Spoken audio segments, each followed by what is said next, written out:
This your knowledge চ্যানেলে স্বাগত জানাচ্ছি।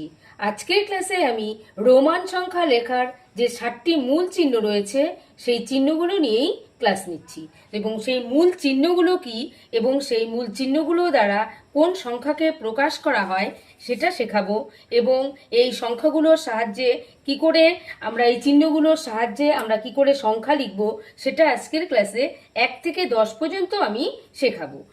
তো আমরা প্রথমেই দেখে নেব যে রোমান সংখ্যা লেখার 7টি মূল চিহ্ন কি।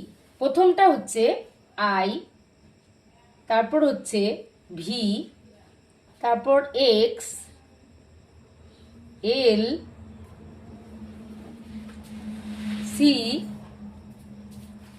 তারপর হচ্ছে ডি, তারপর হচ্ছে এম।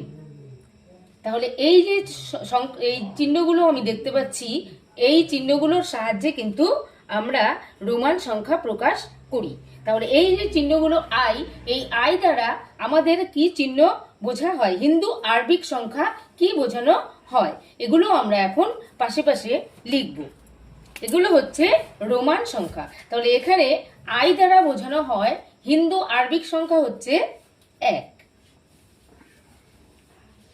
2, এখানে ভি দ্বারা বোঝানো হয় 5,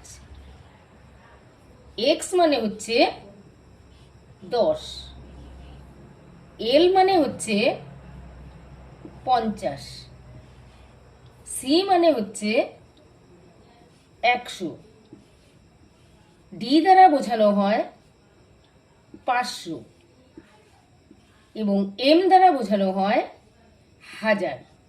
এই 7টি রোমান চিহ্নের সংখ্যার কত হিন্দু আরবিক সেগুলো আমরা শিশুদেরকে শেখাবো, কারণ এই চিহ্নগুলোর সাহায্যে অনেক অঙ্ক থাকে যেগুলো শিশুদেরকে করতে হয়। তাহলে প্রথমে আমরা শিশুদের এই 7টি মোট যে রোমান সংখ্যা 7টি চিহ্ন দ্বারা লেখা হয় সেই চিহ্নগুলো এবং তার সংখ্যা আরবিক সংখ্যা হিন্দু আরবিক সংখ্যাতে কি প্রকাশ করা হয় সেটা শেখাবো। তো এরপর আজকের ক্লাসে আমরা শিখে নেব 1 থেকে 10 পর্যন্ত রোমান সংখ্যাগুলো কি করে লেখা হয়। আমাদের জানতে হবে যে রোমান সংখ্যা লেখার সময় একই চিহ্ন, যে কোনো চিহ্নই আমরা বলি, যে কোনো এই 7টি চিহ্নের মধ্যে আমরা কিন্তু 3 বারের বেশি কিন্তু 4 বার ব্যবহার করতে পারবো না।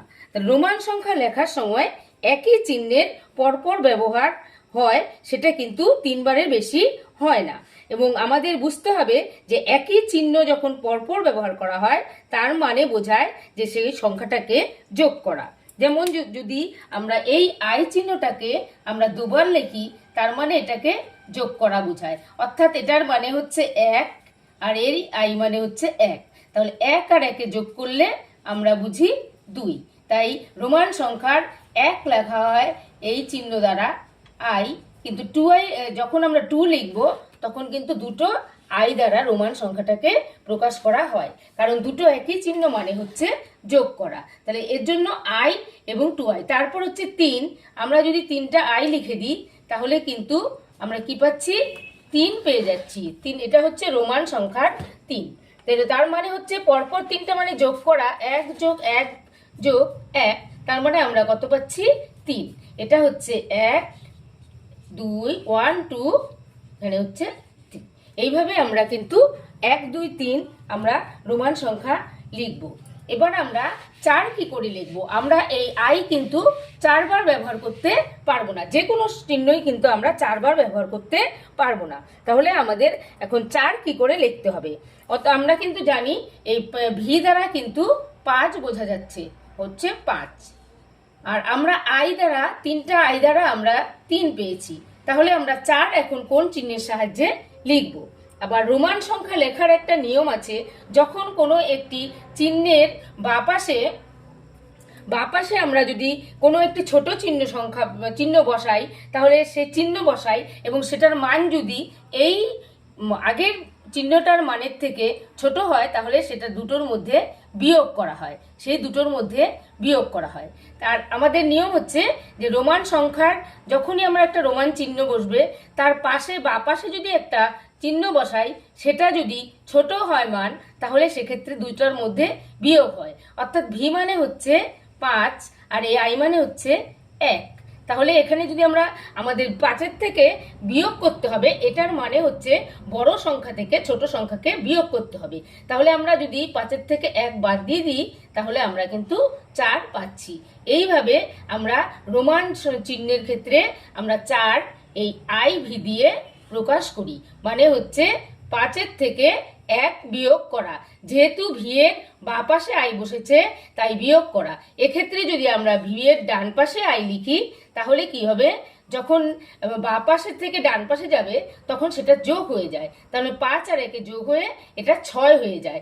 সেই জন্যই রোমান সংখ্যার চিহ্ন লেখার ক্ষেত্রে যেটা 4 ব্যবহার করা হয়, সেটা হচ্ছে আই ভি দিয়ে, এবং ভি হচ্ছে 5, এটা হচ্ছে 4, এটা হচ্ছে 5, এবং 6-এর ক্ষেত্রে ভি এর ডান পাশে কিন্তু আইটা চলে আসে। তার মানে হচ্ছে 5 আর 1 6। এইভাবে আমরা 7 লিখব দুটো আই দিয়ে, তাহলে এটা হয়ে যাবে 7। আমরা যদি ভি এর পাশে 3টা আই দিই, তাহলে 5 1 6 7 8 হয়ে গেল। এইভাবে আমরা কিন্তু লিখি। এখন 9 লেখার ক্ষেত্রে আমরা যদি দেখি, আমরা কিন্তু তিনটে চিহ্ন পরপর ব্যবহার করেছি, আর করতে পারবো না। তাহলে আমরা 9 কি করে লিখবো? সেক্ষেত্রে 10 কত, আমরা সেখানে চলে আসছি। x মানে হচ্ছে 10, x দ্বারা বোঝাচ্ছে 10। এই 10-এর থেকে যদি আমরা 1 বাদ দিই, তাহলে কিন্তু আমরা 9 পাচ্ছি। আমরা যদি 10-এর থেকে 1 বিয়োগ করি, তাহলে কিন্তু আমরা 9 পাচ্ছি। তাহলে আমাদের নিয়ম হচ্ছে সেই রোমান চিহ্নটার বাঁ পাশে যদি আমরা আই লিখে দিই, তার মানে হচ্ছে 1 বিয়োগ করা। তাই 9 লেখা হয় এই আই এক্স এই চিহ্নটির দ্বারা। এটা হচ্ছে 9 আর এক্স হচ্ছে 10।